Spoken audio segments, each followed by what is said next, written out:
Some say the railroad brings nothing but dust and wanderers to the frontier, but fate can roll in on those tracks just as surely as the morning train. Picture a lone man, hat brim pulled low over haunted eyes, leaning against sun-scorched wooden beams outside the Santa Fe Depot in Dodge City, Kansas. His life, battered by loss, seems as ragged as the tumbleweeds skittering across the street. Little does he know his destiny will collide with a heartbroken bride labeled too fat and abandoned on the platform.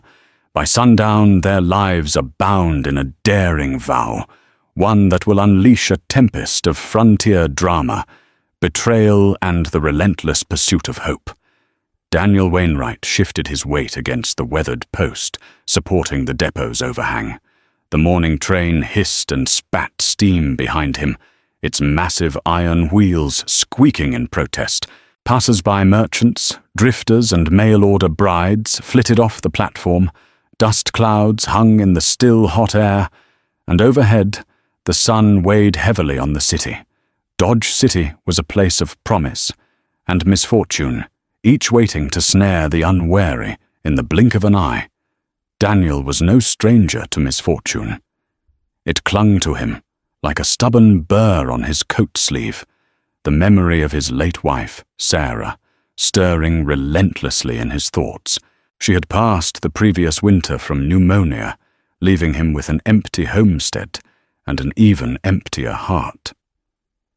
He still wore her wedding band on a chain around his neck, hidden beneath his shirt. Though he tried to hold on to her memory, he felt like a man chasing a wisp of smoke, something intangible that lingered just out of reach. A swirl of conversation danced around him. Two cowpokes bantered about cattle drives along the Arkansas River. An eager traveling preacher tried to rally folks to Sunday service in the local church, and a newly arrived gambler boasted of the fortunes he'd win at the Long Branch Saloon. Every new face, every excited voice reminded Daniel that he was an outsider in his own life. He had not come to the station for any grand plan, only to send a letter to his cousin in Topeka, hoping for a small loan to help keep his ranch afloat. The money was running out. He could barely afford a farmhand, and hiring one was a dream at this point. Yet pride kept him from selling what little land he owned, land that had belonged to his father and his father before him. Some nights he would stand out on the porch, looking over the withered fields, seeing every blade of grass and fence post as a tangible piece of his family's soul. Giving it up would be like burying his father all over again. But fate has a funny way of twisting a man's path. Daniel had no inkling that when the eastbound train screeched to a halt, his entire world would shift. Restlessness compelled him to stay a moment longer, as though his soul sensed the turning tide. He might have left earlier, but the dusty sky and the clamor around him made him linger, scanning faces of new arrivals. For no reason he could articulate, he found himself stepping off the platform to see who might descend from the train's musty interiors. From within the train's shadows, Mabel Carter emerged. Her shoes clacked against the wooden steps, and she paused at the top eyes, darting across the bustling depot as if searching for someone. Her figure was robust, undeniably, so her traveling dress struggling to contain curves that many would have admired, but which drew judgment from narrow-minded strangers. Her face bore the anxiety of the uncertain. She clutched a small suitcase in her left hand, and a letter creased and dog-eared from repeated reading in her right. Daniel watched her climb down onto the platform. Immediately she seemed lost, scanning the crowd for a man who presumably was supposed to greet her. She glanced down at the letter again, and a ghost of heartbreak flickered across her gentle features. Moments later, a tall, mustachioed fellow in a pressed suit approached with hesitation. Daniel caught the snatches of their conversation, though not by design. It was impossible not to overhear the raised voice amid the din. "You're Mabel Carter?" the man asked, voice quivering between shock and disapproval. She nodded. "Yes. And you must be Mr. Joseph Farnsworth." He shuffled uncomfortably. I was expecting someone different." Mabel swallowed her eyes, flicking over the man's stiff posture. He was clearly sizing her up. "We've been exchanging letters for months." She tried forcing a hopeful smile. "I've come all this way from St. Louis." "Yes, you have, but—" "Well, this won't work," Farnsworth spat. "I'm sorry to do this, but I can't take a wife like you." The words hung in the hot air like a cannon shot. Daniel felt an immediate sympathy well up inside him, along with a flash of anger at the cruelty and callousness of Farnsworth's tone. Mabel's face paled and her lips quivered, yet she refused to crumble publicly, planting her feet as if bracing for a blow. "I don't understand." She managed, her voice choked. "All our letters. We spoke of building a home together. You never said you were." He struggled for words, glancing around. Then, as if it made everything perfectly clear, he waved a dismissive hand at her figure. "You're just two. I can't bring this upon my family name." It was a blow delivered in broad daylight, uncaring of who witnessed it. The man all but spat the word fat, though he left it unsaid. Instead, he turned on his heels and stalked off, leaving Mabel alone, amid the swirling dust kicked up by his polished boots. And just like that, she was abandoned before she even had a chance to acclimate to the frontier air. Daniel's heart wrenched at the sight of Mabel, standing there, humiliated and stranded. He didn't think. He only acted, propelled by the memory of Sarah's gentle spirit. She would never have stood by and let a soul suffer alone. Stepping forward, he took off his hat in a gesture of respect. "Ma'am, are you all right? Is there something I can help you with?" She looked up, tears threatening to spill from her bright eyes. Her dress, once carefully chosen for a momentous occasion, was rumpled from the train ride and dusty from the platform. But in that moment, Daniel found her gaze unwavering and kind, despite her obvious pain. "I don't rightly know, sir," she said. "I believed I was coming here to be married." Daniel cleared his throat, unsure of what to say. "I saw what happened. I'm sorry you had to go through that. This Farnsworth fellow, he left you high and dry." She nodded slowly, dropping her gaze to the letter, still clutched in her hand. "He claimed I was too big. Not what he'd pictured. I suppose I should have known men like that care only for appearances. But he told me so many sweet things in his letters." A flush of anger heated Daniel's cheeks. The frontier had plenty of troubles, outlaws, gamblers, and scoundrels, but it was especially cruel to see a man treat a woman like that, especially after promising marriage. He swallowed, pushing aside the anger. "Do you have a place to stay?" "Miss Carter." Her face tightened in anxious honesty. "I spent nearly all my savings on the train ticket. I know no one here. This is humiliating." Daniel could see the vulnerability in her posture, yet also the quiet resilience in her eyes. In a sudden surge of compassion, he made an offer that would change both their lives. "I got a small ranch a few miles outside Dodge. Not much, but it's mine. If you need a roof over your head, well, maybe we can figure something out. Just for a short time till you find your footing." She hesitated. The weight of her predicament bore down on her. Finally, she exhaled and nodded. "I don't know your name, sir." "Daniel. Daniel Wainwright." "Thank you, Mr. Wainwright." At that moment, neither realized just how entwined their fates would become. On the way to the ranch, Daniel hitched his horse to a small wagon, that though rickety did the job, Mabel sat beside him, her suitcase in her lap. Her cheeks still bore the flush of tears.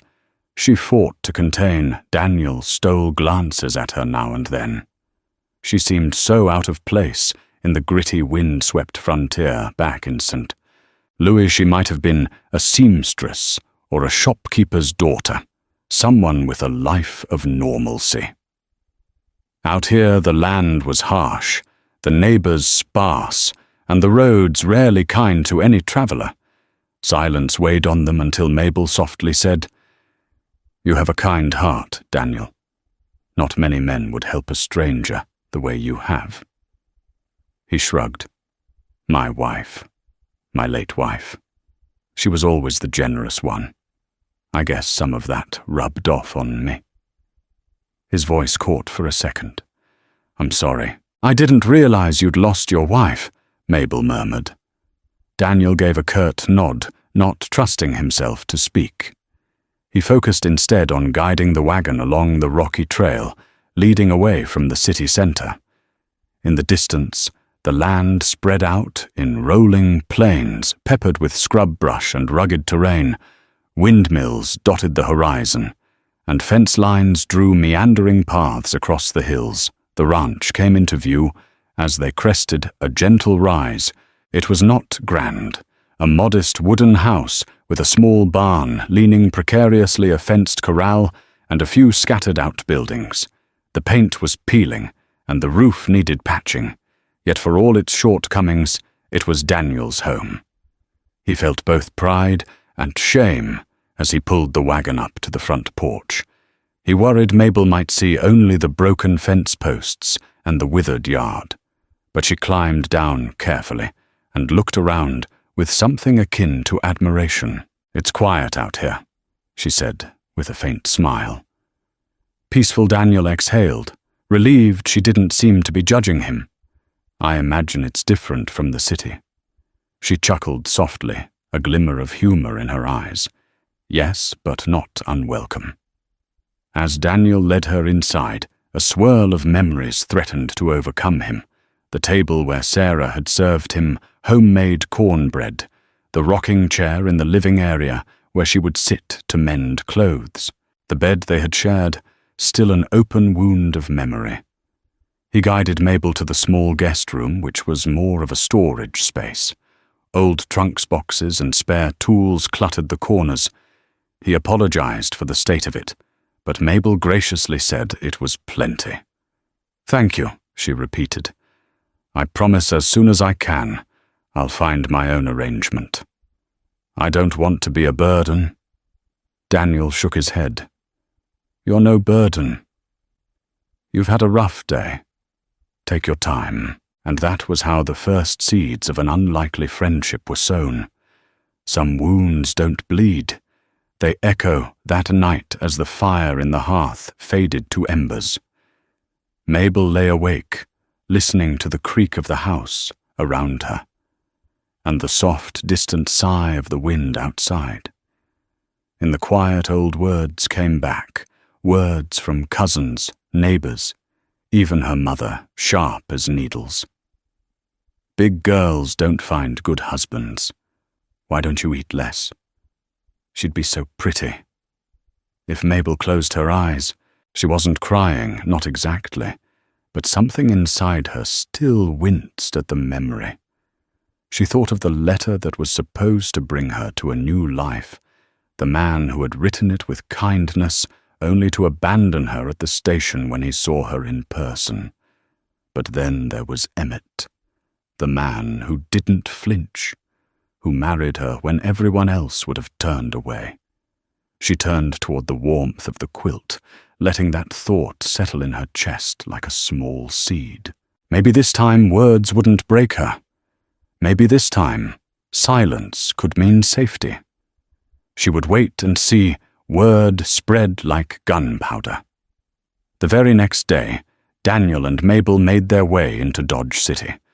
The local judge, a crusty old fellow named Judge Phillips, had officiated many frontier marriages, but even he raised an eyebrow at how quickly this union was formed. "You both sure about this?" he asked, his watery blue eyes flicking from one to the other. Mabel glanced at Daniel and then set her jaw firmly. "Yes, Judge. We are sure." The judge sighed, shrugged, and motioned them forward. The small ceremony took place in his cramped office, where a single dusty window let in a beam of midday light. The air smelled of old leather-bound law books and stale cigar smoke. Miss Clara Willoughby served as witness. The entire affair was modest to the point of austerity. No flowers, no organ music, no fancy dress. Mabel wore the same travelling gown she had arrived in, though freshly laundered, and Daniel wore his best button-down shirt and a clean pair of trousers. Despite the starkness, there was an undeniable warmth in that room. As the judge read the vows, Daniel couldn't help but recall Sarah. His heart clenched with grief, but also flickered with cautious hope. Fate had led him here to an unexpected bride who might ease the ache in his soul. Mabel's hand trembled in his as she repeated her vows, but her voice held unwavering strength. It was clear she too felt the magnitude of this moment. The judge tapped his gavel lightly on a wooden block and offered a rare, thin smile. "By the authority vested in me by the great state of Kansas, I now pronounce you husband and wife." A hush fell over the room. Daniel squeezed Mabel's hand, and she turned to him with shining eyes. They shared a brief, tender kiss, one born of necessity, and a spark of possibility more than a grand romance. Yet in that fleeting moment, a wave of acceptance seemed to wash over them both. Outside, the sun bore down on the dusty street, and a few passers-by paused to watch the newlyweds step out of the judge's office. A ripple of whispers spread through the small crowd so soon after Daniel lost his wife and Farnsworth's bride. No less. Mabel felt every stare like a pinprick, but she lifted her chin. Daniel's protective hand on her arm reminded her that she was no longer alone in this. Whatever trials lay ahead, they would face them together. Little did they know how swiftly those trials would come, and from directions they never anticipated. Later that afternoon, after the wedding, Daniel and Mabel found themselves in the Long Branch Saloon. It wasn't their idea of a honeymoon by any stretch, but Massou.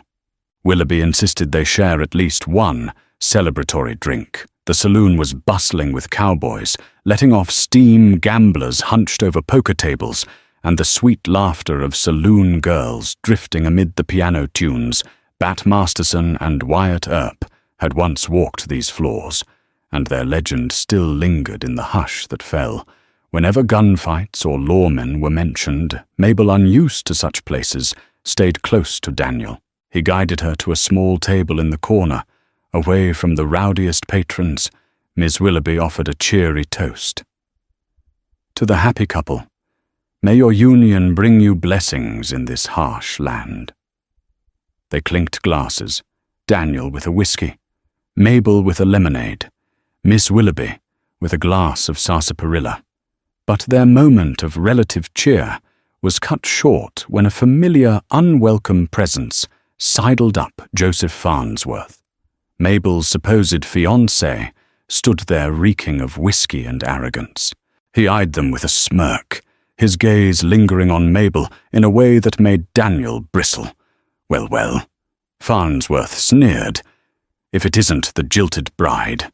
Seems you wasted no time finding a new man." Heat flared in Mabel's cheeks. Before she could speak, Daniel stood, fists clenched at his sides. "You got something to say? Farnsworth, easy there." "Rancher." Farnsworth replied, lifting his palms in mock surrender. "I'm just curious how you roped in your new bride so quickly. Didn't realize you were that desperate." Daniel's jaw tightened. Miss Willoughby placed a calming hand on his arm, but she shot Farnsworth a withering glare. "You have no call to harass these newlyweds," she snapped. You're the one who left Miss Carter in the dust.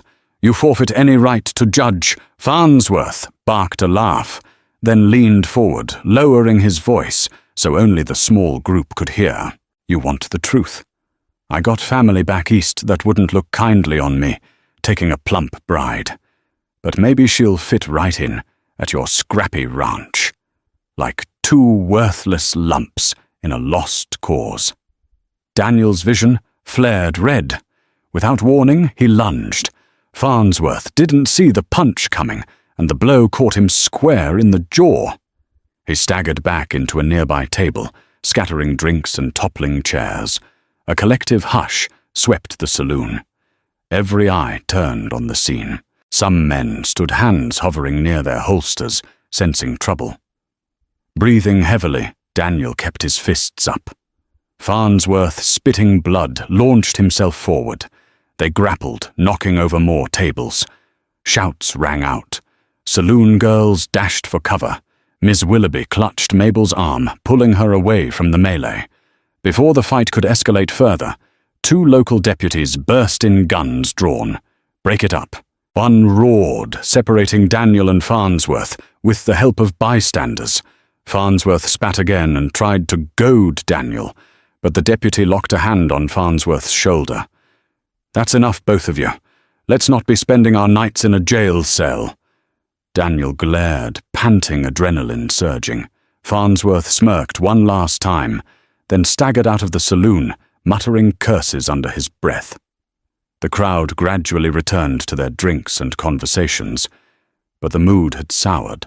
The trouble might have ended for the moment, but the seeds of deeper conflict were planted.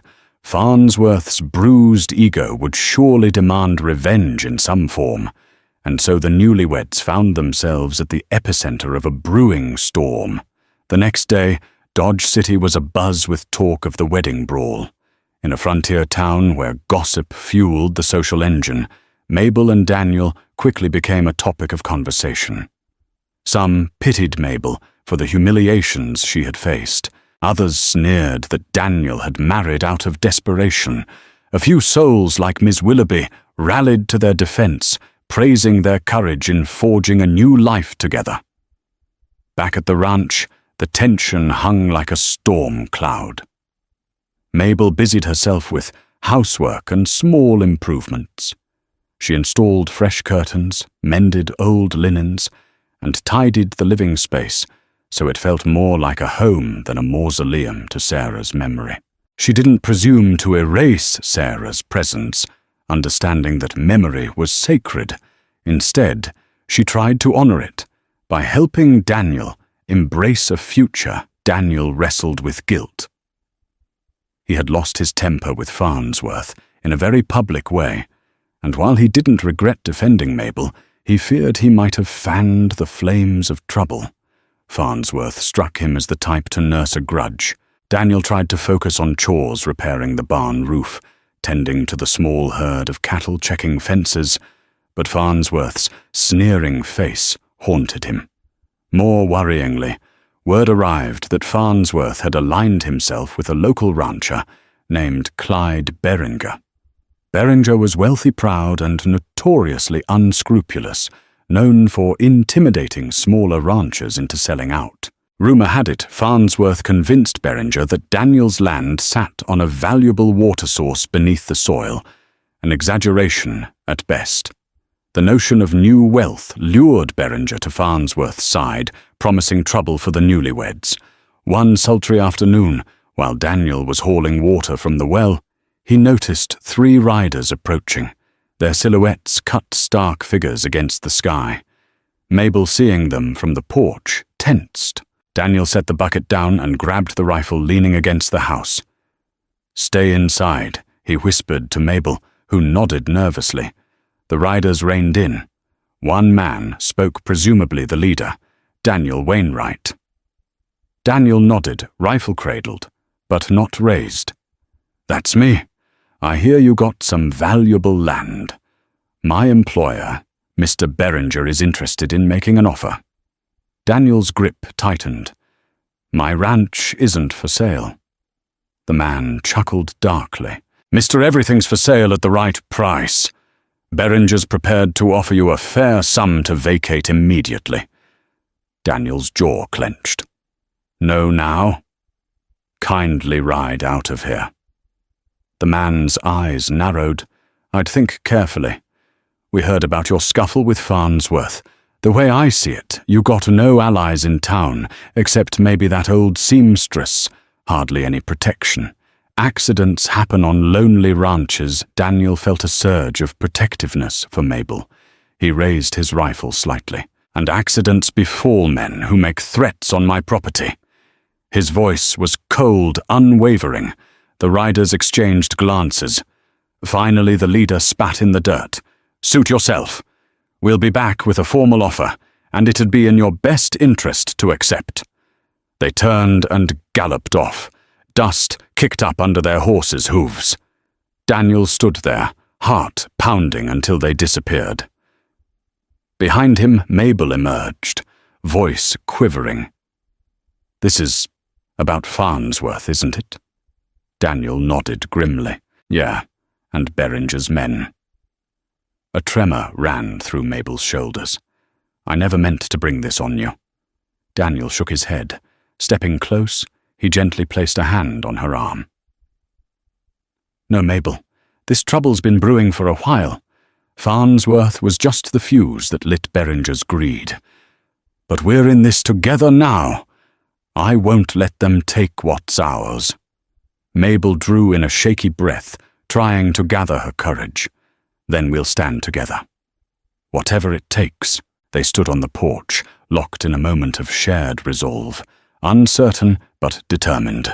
While the Kansas wind brushed across the plains, it carried the silent promise of a showdown, yet to come, a test that would either fortify their union or break it entirely. Not all healing is loud. Some of it begins in the dirt beneath the sun. The spring sun had finally broken through the lingering chill, warming the edges of the Wyoming plains. For the first time since arriving, Mabel woke to bird song. Rather than wind, the quiet lull of the morning brought a strange sense of peace, unfamiliar, yet not unwelcome. She stepped outside alone, boots crunching over the frosty ground, until her eyes landed on a neglected patch near the back of the house, just a tangle of weeds and brittle stems. But beneath it all she saw potential, life waiting to return. With sleeves rolled up and hair pinned back, Mabel began to clear the soil. Her fingers, once trembling with shame and uncertainty, now found rhythm in pulling roots, turning earth and patting down fresh seeds she'd brought tucked away in her satchel. Marigolds, beans, and a few onion bulbs. It wasn't much, but it was hers. Inside, Emmett watched through the window. She hadn't said a word about it. She just started, and he couldn't look away. Later that evening, over a simple supper of cornbread and broth, Mabel spoke softly. I used to garden with my aunt. She said you could tell how a woman was feeling by how she treated her soil. Emmett looked up from his bowl. And what does yours say? She smiled faintly. That maybe I'm ready to stop being angry at the world. They didn't need to say more. In the days that followed, Emmett found himself lingering near the garden. Not to help at first, but to watch Mabel talk to the soil, hummed tunes while watering, and even shooed off a rabbit with a stern word and a laugh. For the first time, Emmett realized that silence between them wasn't emptiness. It was rest. When Mabel found 2 wooden chairs stored in the barn, she cleaned them up and placed them under the porch eaves. Figured we might watch the world go by together. Sometimes, she said. He nodded, not trusting his voice. And so they did. Amid the tension, a faint spark of financial hope arrived in the form of a telegram delivered to the ranch by a weary messenger. It bore news from Daniel's cousin Henry in Topeka. The telegram read, Cousin Daniel heard of your troubles, sending small loan to help stop. Also heard rumors of Beringer's interest. Stop, be wary. Beringer has powerful friends in capital. Stop, keep your pride, but be careful. Henry. Daniel exhaled slowly after reading it. Well, at least the loan is coming. That might help us fix up the ranch. Maybe hire a hand. He looked over at Mabel. It's not much, but it's something. Mabel offered a hopeful smile. That's good news, Daniel. A bit of relief. Maybe we can shore up the fences and the barn, make it safer from intruders. He nodded. Yes. And we might need to pay for a lawyer if Farnsworth tries something official. Knowing Beringer, that's likely. That evening, the couple sat on the porch watching a storm gather in the distance. Lightning flickered, illuminating the far-off plains. They sipped tea, while thunder rumbled the wind, picking up. Mabel couldn't shake a sense of foreboding. The land seemed to mirror her anxiety, stirring in restless gusts. She turned to Daniel, her voice a near whisper. Do you think we stand a chance against people like Beringer? Daniel stared out at the rolling clouds. I don't know. But I do know I've already lost too much to back down. This ranch is my family's legacy. Now it's our home. We'll hold on no matter what. Her hand found his, and he squeezed gently. Lightning flashed again, illuminating their intertwined fingers, a small beacon of unity against the encroaching darkness.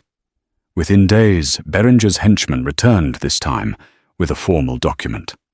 Daniel refused to let them inside the house, meeting them on the dusty path leading to the porch. Mabel stood behind him, posture stiff. The lead rider sneered, waving a piece of paper. Mr. Wainwright Beringer offers you $2,000 for your entire property. You sign this, you leave, we have no trouble.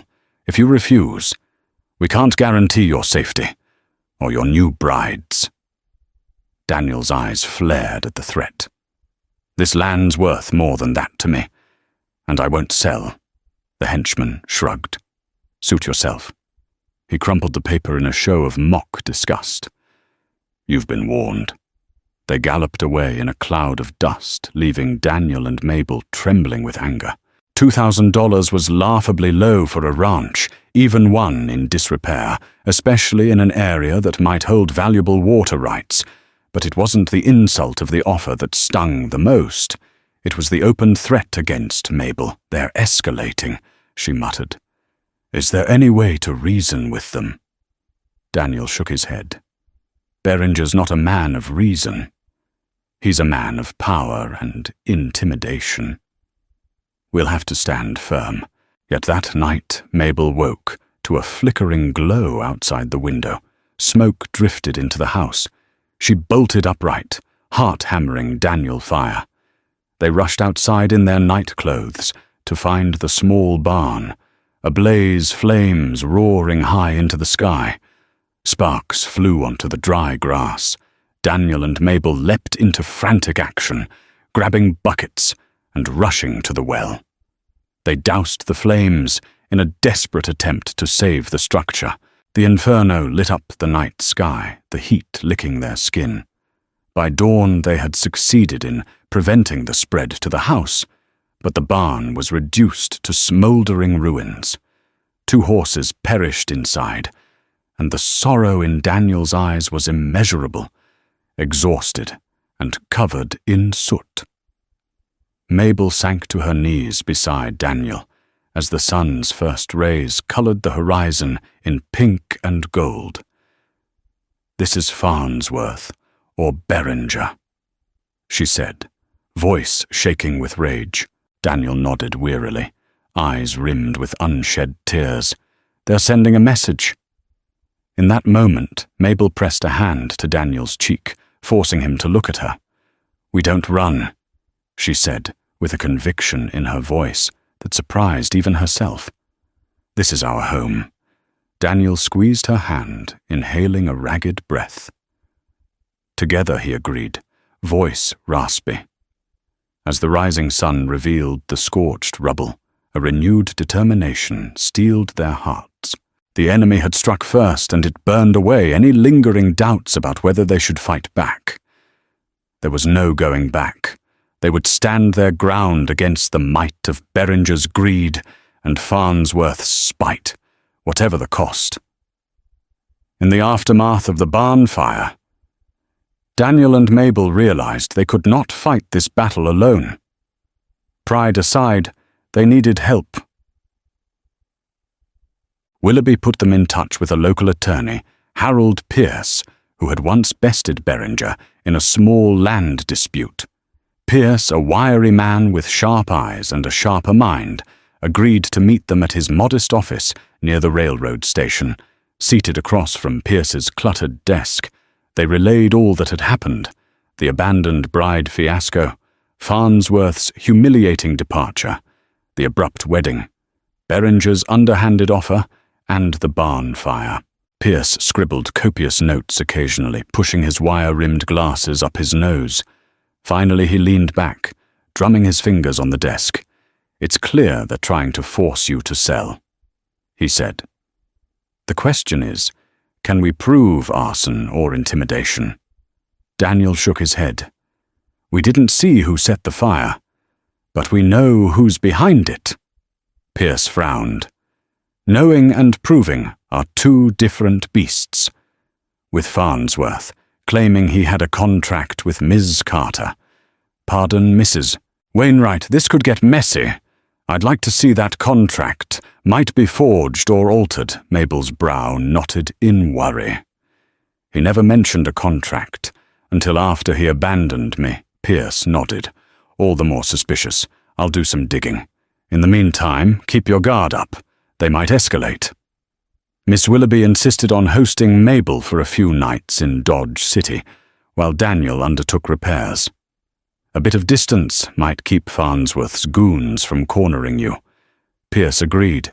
Reluctantly, Daniel and Mabel agreed to spend at least a couple of nights in town. With the barn in ruins, the ranch was vulnerable if attacked again. They reasoned they could look for supplies, get the loan from the telegraph office once it arrived, and see if Pierce discovered any incriminating details about Farnsworth and Beringer. In town, they rented a modest room above the local mercantile, courtesy of Ms. Willoughby's connections. The nights were tense, but at least the watchful eyes of Dodge City's lawmen offered a modicum of safety. Daniel and Mabel walked the streets together, sometimes hand in hand, scanning for suspicious faces. They visited the Santa Fe depot, picking up a small sum of money from Henry. It wasn't much, but it was a lifeline. One afternoon, while Daniel was picking up lumber to patch the ranch's fences, Mabel accompanied Miss Willoughby to her seamstress shop. There, Mabel tried on dresses and aprons that Miss Willoughby insisted she update for her new life as a ranch wife. In that small, cozy space, the older woman offered a warm pep talk. "You're not just some jilted bride," Miss Willoughby said, pinning fabric at Mabel's waist. "You're a strong woman who's found a man willing to stand beside you.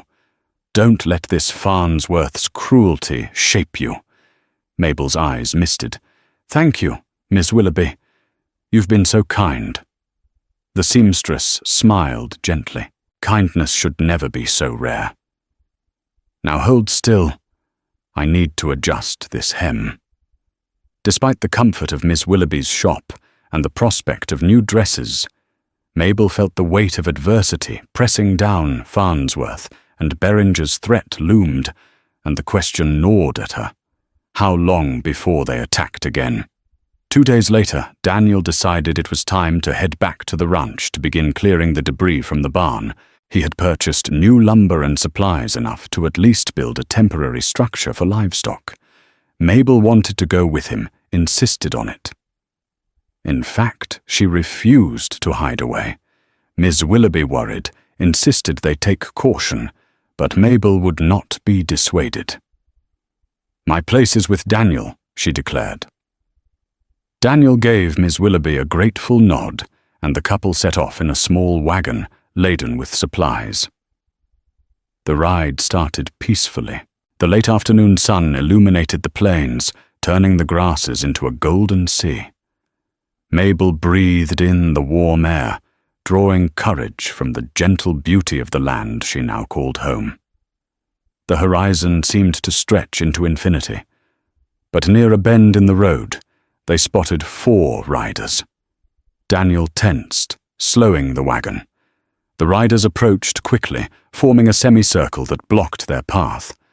The horses snorted and stomped, raising dusty clouds. In the lead was Farnsworth himself, a smug grin stretching across his face. Flanking him were 3 of Beringer's hired guns. Heading home so soon, Farnsworth taunted. "We thought we'd give you a proper welcome." Daniel flicked a glance at Mabel, who clutched his arm. He felt her trembling, but admired how she held her head high. "Get out of our way," Farnsworth, Daniel growled, though he kept his voice steady. Farnsworth snickered. "Or what, you'll throw another punch like in the saloon? You'll find we're not so easily intimidated today." His eyes flickered to Mabel, and a twisted grin spread. "She's a pretty thing in her own way. Almost makes me regret leaving her behind." Almost Daniel's blood boiled. He reached for the rifle by his side. Immediately the 3 henchmen raised their own guns. Farnsworth lifted a hand, halting them with theatrical flair. Now, let's not get hasty. We only want a little chat." He directed his gaze at Mabel. "I want you to sign over any claim you might have against me. Admit publicly that you defrauded me. Do that, and we'll leave you 2 lovebirds alone." "Maybe never." Mabel spat her voice, quivering with anger. Farnsworth shrugged, pulling out a piece of paper from his coat pocket. "I was afraid you'd say that. We'll just have to teach you a lesson in manners." At his signal, 1 henchman fired a shot at the wagon's wheel, splintering the wood.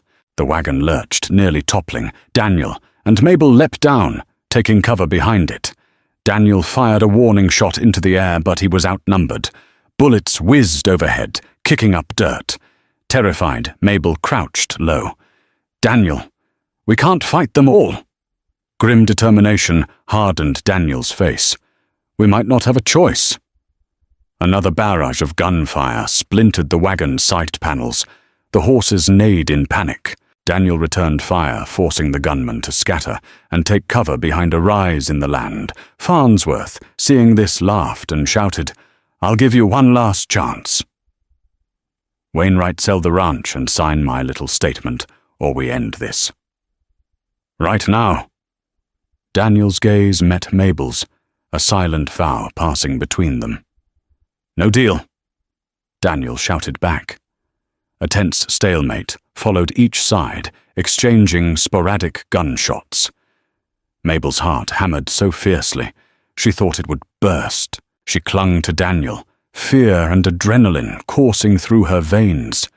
Then just when it seemed Farnsworth's men might press the advantage, a shot rang out from behind Farnsworth's position, dropping 1 of the henchmen from his horse.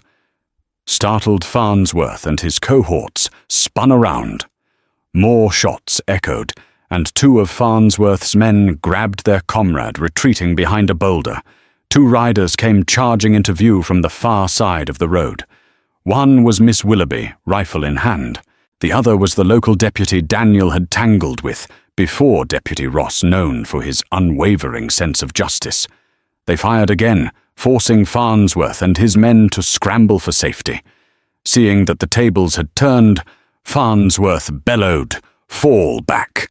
The henchmen leapt onto their horses, dragging their wounded companion. Their retreat kicked up a cloud of dust, and they vanished into the distance. Milzasu Taosef. Willoughby and Deputy Ross dashed to Daniel and Mabel, who still crouched behind the bullet-ridden wagon. "You 2 all right?" Deputy Ross demanded, eyes scanning for any lingering threat. "We're fine, thanks to you," Daniel panted.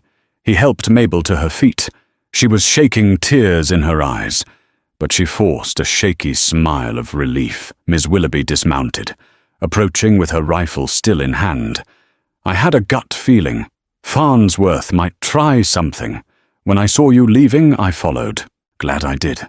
Mabel threw her arms around Miss Willoughby, too overwhelmed to speak. Meanwhile, Deputy Ross glared at the direction Farnsworth fled. We'll put out a warrant for him. But you know how this goes. Beringer's got friends in high places. We'll do what we can, though. Daniel nodded grimly. Thank you, Deputy. If it weren't for you two, we might not be standing here, with a damaged wagon, a bullet-punctured wheel, and shattered nerves. Daniel, Mabel, Miss, Willoughby and Deputy Ross headed back to Dodge City. The honeymoon phase, if there ever was one, had ended in gunfire. Yet through it all, the bond between Daniel and Mabel only strengthened, tempered by danger. The next few weeks passed in tense anticipation. Daniel and Mabel stayed in Dodge City under Deputy Ross's recommendation, while Ms. Willoughby arranged for the wagon to be repaired. Attorney Pierce dug deeper into Farnsworth's claims, finding evidence of forgery and bribery. Though it was promising, there was a nagging fear that Beringer could override any legal victory with intimidation or corruption. One chilly morning, a court hearing convened at the makeshift county courthouse, a squat building with creaking floors and old wooden pews for seating. Pierce argued passionately on Daniel and Mabel's behalf, presenting the real facts of Farnsworth's abandonment and the suspicious timing of his forged contract. Farnsworth showed up sporting a bandaged shoulder, apparently from the ambush, and put on a performance claiming Mabel had tricked him out of thousands of dollars. He portrayed Daniel as a violent widower who married Mabel purely for some shady advantage. Beringer lurked in the rear of the courtroom, silent but ever-present, his hawkish gaze fixed on the proceedings. Now and then Farnsworth glanced back at him, as if seeking approval. The judge, a different one from the kindly old Judge Phillips, struggled to navigate the conflicting testimonies. During a recess, Farnsworth cornered Mabel in a deserted hallway, his face contorted with malice.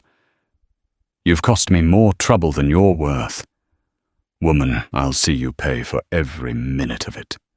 Mabel mustered her courage, refusing to shrink. "I'm not afraid of you anymore. Joseph." He leaned in his breath, rancid. "You will be," a sudden voice interrupted. "Is there a problem here?" Daniel appeared. Glowering, Farnsworth sneered and stormed off. Daniel slipped an arm around Mabel. "You all right?" She nodded, relieved but trembling. He won't stop until he's won, or until something stops him. Later that day, the judge, unable to issue a definitive ruling due to contradictory witness statements, postponed the decision. The gloom in Daniel and Mabel's hearts deepened. Legal recourse seemed impotent against Farnsworth's cunning and Beringer's influence. That evening, as they trudged back to their temporary lodgings, Miss Willoughby intercepted them with urgent news. "The ranch. Someone torched your house this time." Mabel felt the blood drain from her face, and Daniel's eyes widened in horror. Is it gone?" Miss Willoughby bowed her head, tears glimmering. "Mostly, some neighbors tried to put it out, but the roof collapsed." "I'm so sorry." For a moment, Daniel couldn't breathe. The ranch, his legacy, his father's land. His memories of Sarah gone.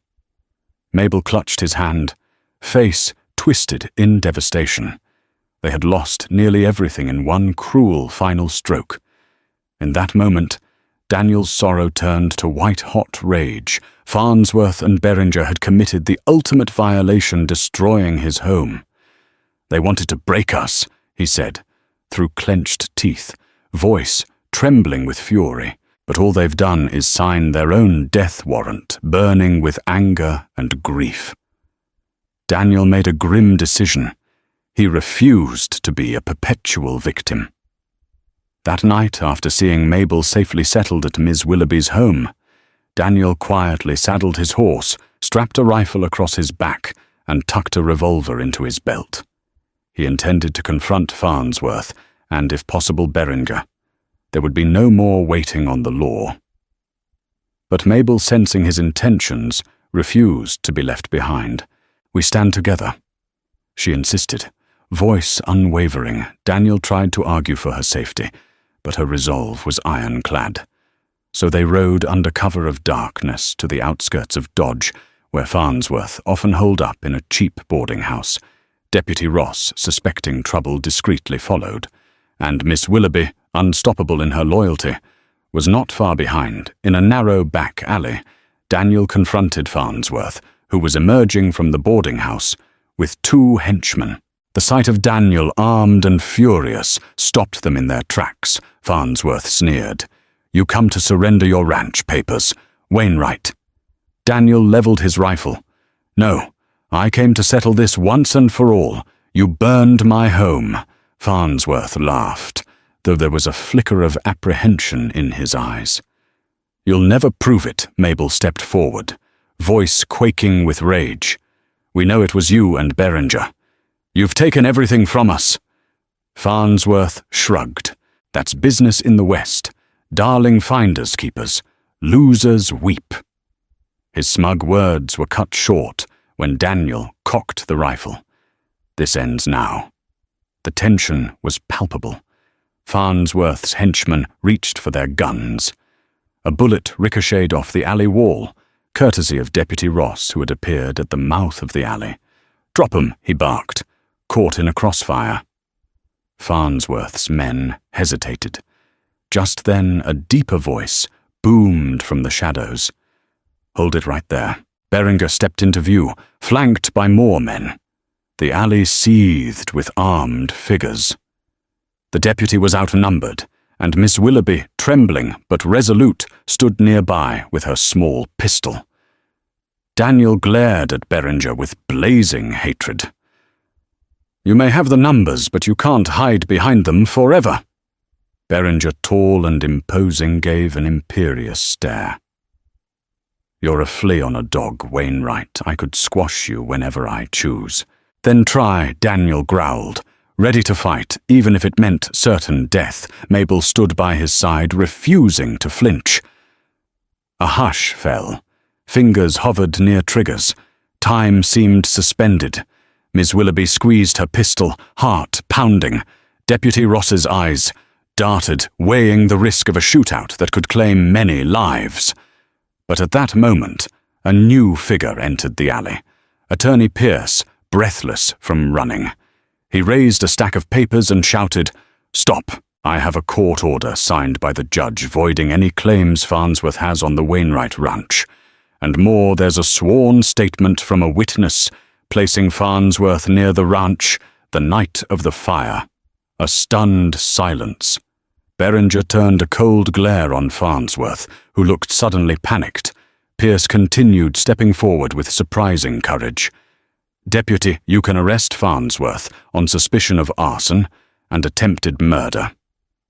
Deputy Ross seized the papers, scanning them quickly, his eyes lit with relief. He whirled, pointing his gun at Farnsworth. "Hands on your head." "You're coming with me, Farnsworth," spluttered, turning to Beringer for help, but Beringer, sensing the winds shift, quietly backed away.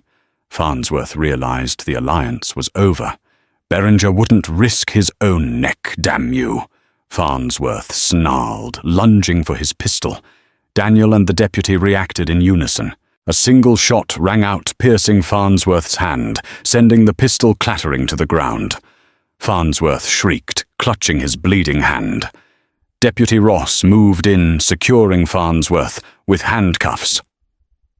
Beringer and his men watched from a distance.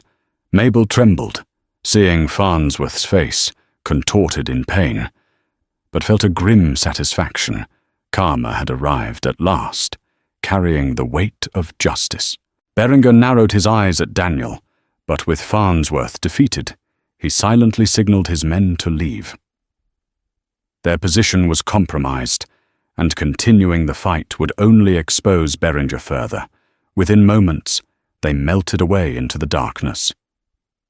By sunrise, Farnsworth was locked in a cell, howling about his rights. The newly unearthed evidence and Deputy Ross's testimony about the ambush ensured he would face trial for arson and assault. Though Beringer slipped away, the stench of conspiracy lingered around him. Pierce vowed to keep digging, confident that eventually Beringer's involvement would be brought to light. For Daniel and Mabel, however the damage was done, the ranch house lay in ashes. Their livestock was scattered, and the barn was already lost. Standing among the wreckage, they contemplated their future. Miss Willoughby stood at Mabel's side, gently stroking her hair in comfort, while Daniel sifted through the debris, hoping to salvage a keepsake or two. "I'm sorry," Daniel murmured. "All of this, because of me." Mabel placed a sooty hand on his arm. "Because of you, I have a husband who stands up for what's right. Because of you, I'm not alone." His eyes glistened as he pulled out the slightly charred remains of a wooden box. Inside was Sarah's wedding ring, on its chain, blackened by soot but still intact. A wave of emotion washed over him, recalling the day he married Sarah and the day he lost her. Now, standing beside Mabel, it was as though life was offering him a second chance, albeit at a heartbreaking cost. In the days that followed, townsfolk came together. Not all were swayed by Beringer's fear tactics. Some recognized Farnsworth's cruelty for what it was. Donations trickled in lumber food. Even an old mare, Miss Willoughby, offered her spare room, until Daniel and Mabel rebuilt others, like Deputy Ross, promised to keep an eye on Beringer's movements. The frontier, as harsh as it could be, also harbored kindness and solidarity. Attorney Pierce confirmed that Farnsworth's claims were null and void, ensuring Daniel and Mabel retained ownership of the land. They'd have to rebuild from scratch, but they owned it free and clear. In a quiet moment of reflection, Daniel and Mabel stood hand in hand at the edge of their property, surveying the blackened timbers and scorched earth. There was pain in that scene. Yes, but also promise. The farmland still stretched out wide and hopeful. The soil once nurtured could flourish again. "Doesn't feel like a wedding gift," Mabel said quietly, trying to inject humor. Daniel offered a wan smile. "We'll make do together." She nodded, determination gleaming in her eyes. "I've always wanted to design a home, you know. Maybe now's our chance." The corners of his mouth lifted into a genuine smile for the first time in days. "We can build something better than what was here before." And so they began, piece by piece, day by day, forging a new life from the ashes. Mabel's unwavering spirit matched Daniel's grit. And as the seasons would roll on, they'd erect a new house, a sturdier barn, and perhaps even welcome the sound of children's laughter in the yard. Their love, born of desperation and nurtured by trials, was tempered by adversity and sealed by unwavering loyalty. Farnsworth's cruelty and Beringer's greed had thrown everything at them, but they had refused to break. For all his scheming, Farnsworth finally faced the law, rotting in a jail cell, cursing the day he ever underestimated the woman he once called too fat, and the struggling widower who'd dared to love her. Karma had indeed struck back harshly and undeniably, leaving Farnsworth with nothing but regrets. Meanwhile, Daniel and Mabel found a deeper bond, one that made them all but invincible in the face of the rugged West.